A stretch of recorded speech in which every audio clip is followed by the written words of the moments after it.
친밀감과 고통이라는 말씀의 제목으로 우리 특세 네 번째 날 말씀 나누고자 합니다. 노래를 너무 못 부르는데 너무 열심히 노래를 부르는 한 찬양대원이 있었습니다.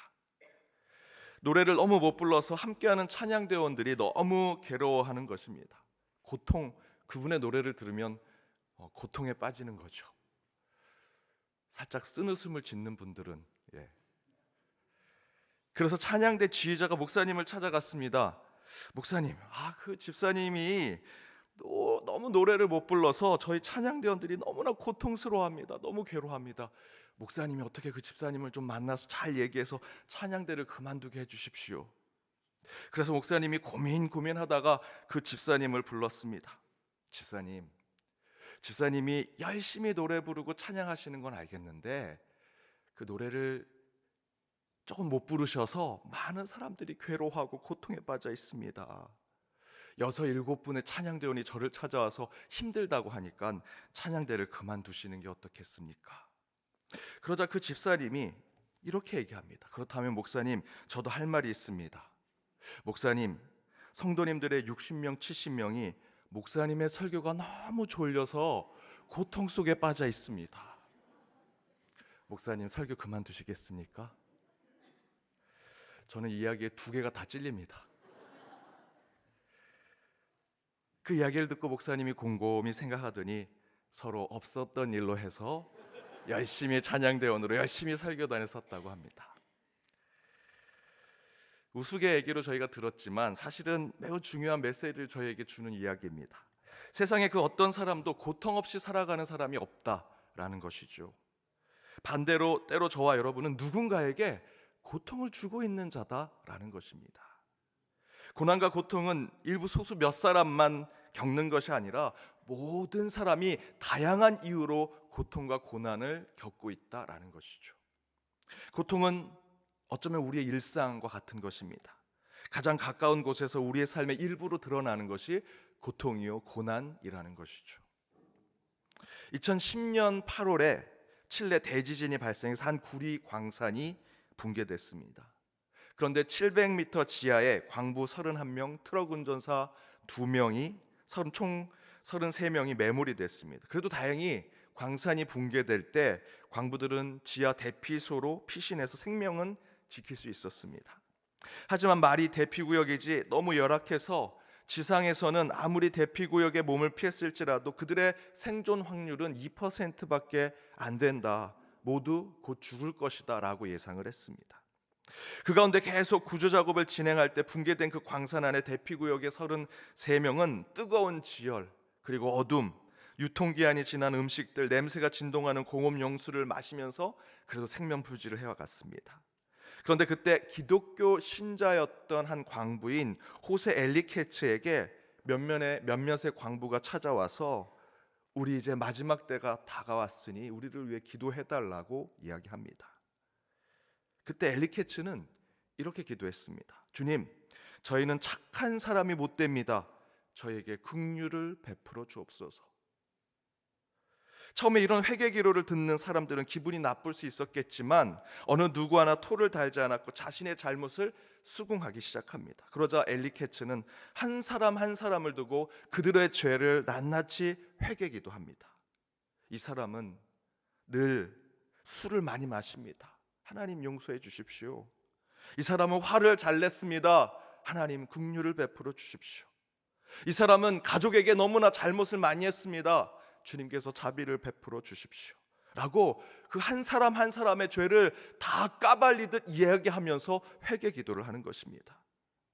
그런데 어느 누구 하나 불편해하거나 이의를 제기하지 않습니다.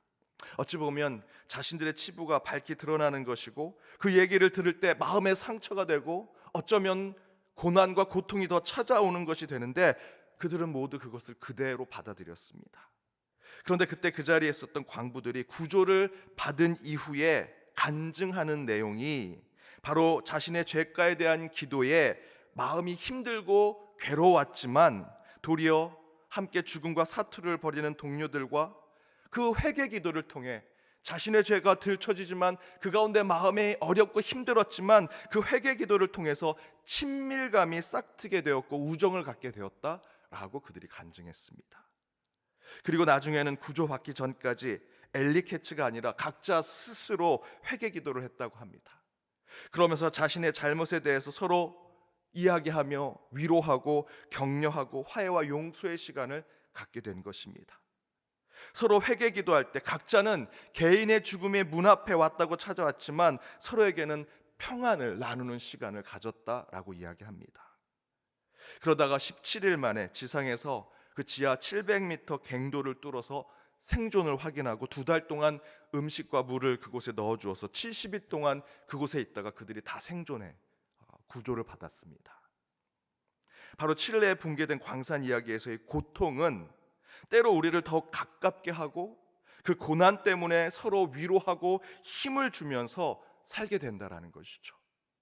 이처럼 고통은요, 사실은 우리가 멀어지게 되고 혼자 있게 되는 것처럼 느끼지만 때로는 그 고난과 고통은 우리를 서로 가깝게 만들고 친밀하게 만들어준다라는 것입니다.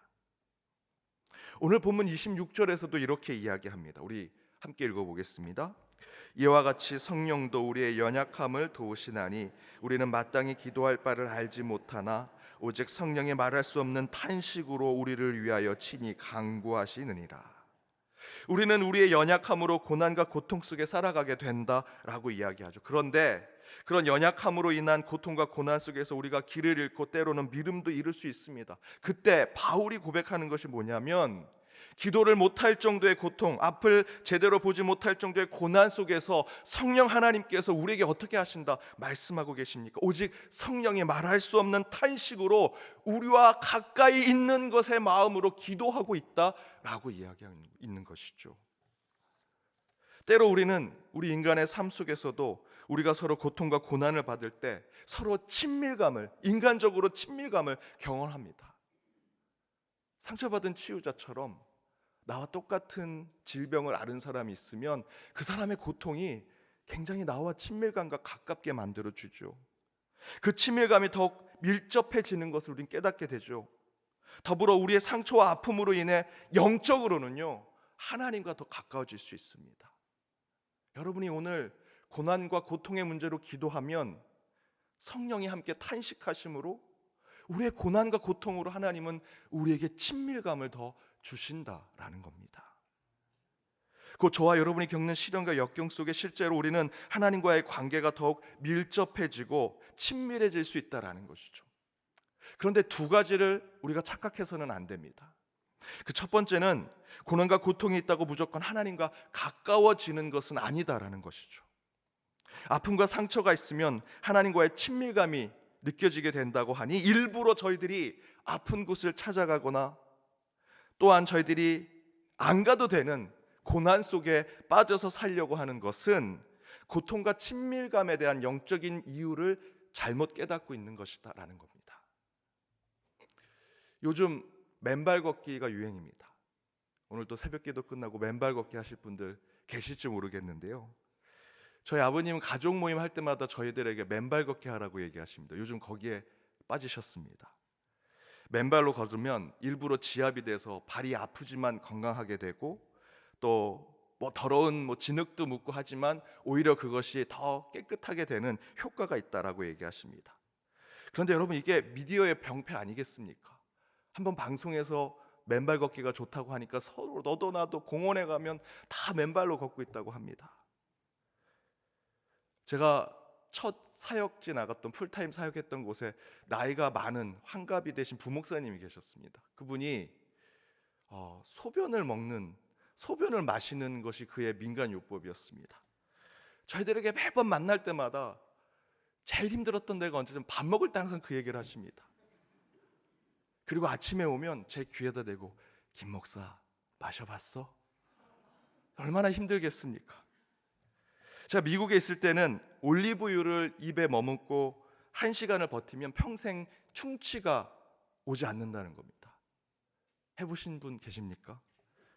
제가 한 2-3번 했다가 미각을 잃어버릴 뻔했습니다.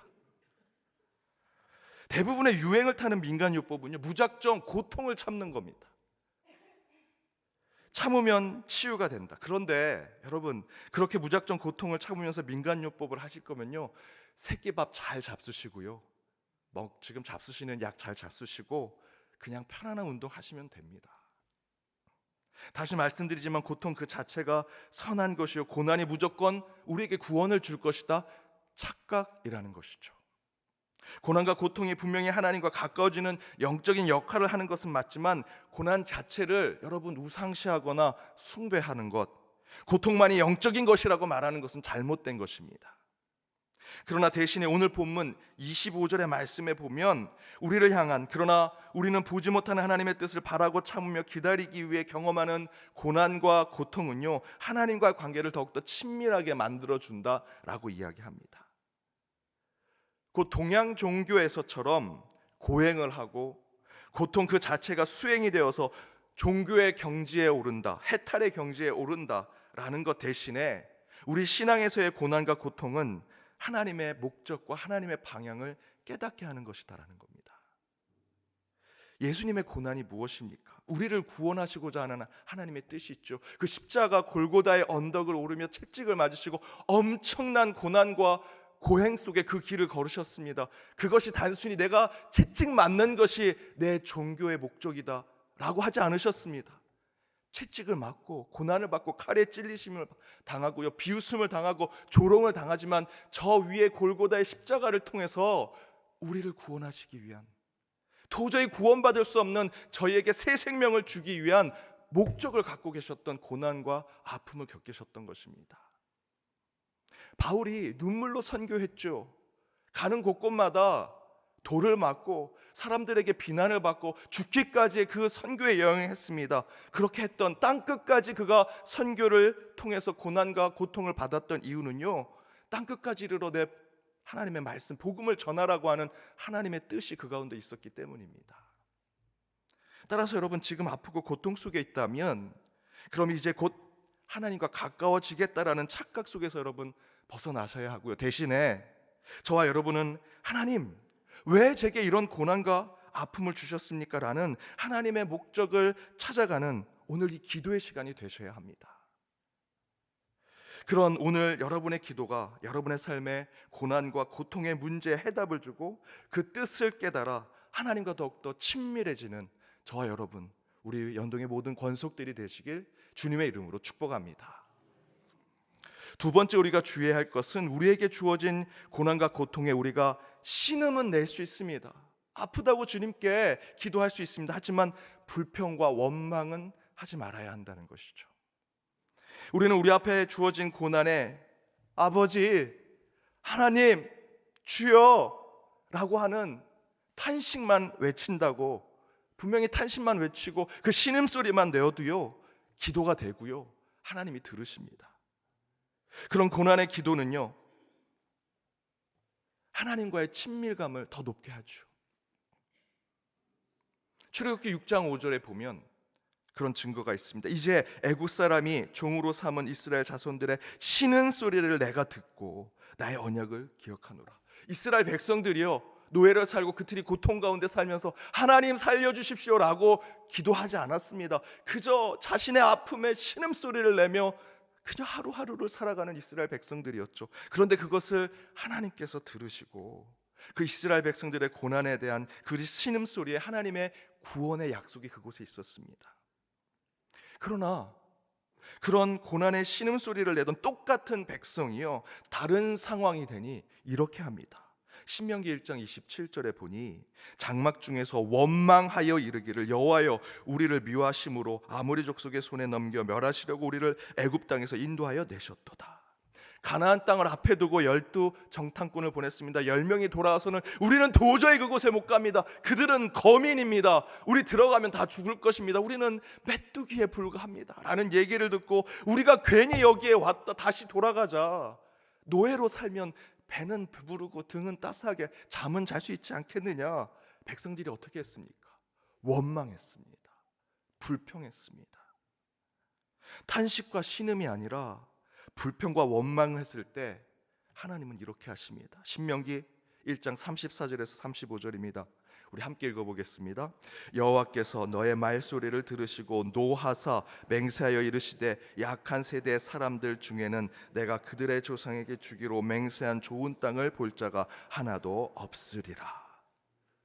고통과 고난, 앞에 맨 앞에서 제가 말씀드렸던 예화로 우리 모두는 고난과 고통 가운데 살아갈 수밖에 없습니다. 우리 일상의 고통과 고난이죠. 그런데 그것에 믿는 자들은 탄식하고 신음할 수 있습니다. 하나님, 어떻게 제게 이런 일이, 어떻게 제가 이런 것을 겪게 됩니까? 너무 아프고 힘듭니다. 탄식하고 신음을 낼 수 있지만 이게 뭡니까 하나님? 이라고 원망하고 불평했다. 하나님은 그 이스라엘 백성들 어느 하나 불평하고 원망하는 자들에게 그 땅을 주지 않는다라고 말씀하십니다. 사랑하는 여러분, 여러분이 겪는 고난과 고통은 반드시 하나님과 친밀감을 높여줄 것입니다. 그러나 고난 그 자체를 우상시하거나 그것을 무슨 수행처럼 여기지 마십시오. 우리는 그 고난 너머에 하나님의 뜻하신 영광과 기쁨을 보는 자들이 되어야 합니다. 골고다 언덕 겪어야죠. 십자가가 우리의 십자가가 되어야 합니다. 하지만 우리는 그 골고다 언덕과 십자가 너머에 있는 하나님의 영광된 부활을 맛보는 자들이 되어야 합니다. 또한 우리는 우리에게 주어진 고난의 신음소리와 탄식은 지를 수 있으나 불평과 원망을 하지 말아야 합니다. 성령은 우리의 고난에 함께 탄식하신다고 약속해주고 계십니다. 이렇게 우리 안에 고난의 문제를 기도를 통해 하나님의 뜻과 하나님의 계획하심과 하나님의 목적을 깨달아 하나님과 더욱더 가까이 나아가는 저와 여러분 연동의 모든 권속들 되시길 주님의 이름으로 축복합니다. 이 시간 우리 찬양으로 함께 결단하기 원합니다. 우리가 매 순간 겪는 고난과 아픔 가운데 지치고 힘들어 쓰러져 있을 때마다 하나님께서 반드시 저희를 일으켜 세워주시리라 믿습니다. 고난과 고통 가운데 오늘 성령과 함께 탄식하는 시간이 되시길 바랍니다. 그때 하나님께서 저에게 그 뜻과 그 계획하심을 깨닫게 해주시리라 믿습니다. 함께 찬양으로 결단하겠습니다.